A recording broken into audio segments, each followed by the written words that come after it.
अस्सलाम वालेकुम, आप देख रहे हैं डॉन न्यूज़ और मैं हूं तलहा आलमगीर। हेडलाइंस आपने देखी, अहम अपडेट शामिल करेंगे। हुकूमत ने आर्टिकल 63A की तशरीह के लिए सुप्रीम कोर्ट ऑफ पाकिस्तान में आर्टिकल 186 के तहत रेफरेंस फाइल करने का फैसला किया है। अपने ट्वीट में वफाकी वज़ीर इत्तलात फवाद चौधरी ने बताया कि सुप्रीम कोर्ट ऑफ पाकिस्तान से राय मांगी जाएगी कि जब एक पार्टी के मेंबरान वाज़ेह तौर पर हॉर्स ट्रेडिंग में मुलविस हों और पैसों के बदले वफादारियां तब्दील करें तो उनके वोट की कानूनी हैसियत क्या है। क्या ऐसे मेंबरान जो अपनी वफादारियां माशी मफादात की वजह से तब्दील कर देते हैं, उनकी नाअहलियत जिंदगी भर होगी या उन्हें दोबारा इंतखाब लड़ने की इजाजत होगी? इससे मुतालिक सुप्रीम कोर्ट से रुजू किया जाएगा। सुप्रीम कोर्ट ऑफ पाकिस्तान से दरखास्त की जाएगी कि इस रेफरेंस को रोजाना की बुनियाद पर सुनकर फैसला सुनाया जाए।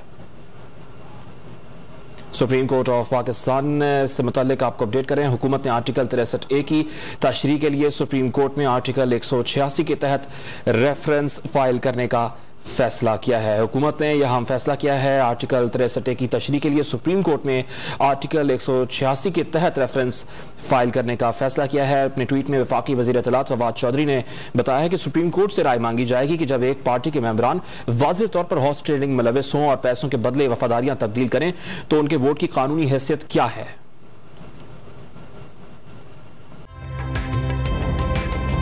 ताज़ा तरीन वीडियोस के लिए हमारा YouTube चैनल सब्सक्राइब करके बेल आइकन प्रेस करिए ताकि आपको मिले हर अपडेट सबसे पहले।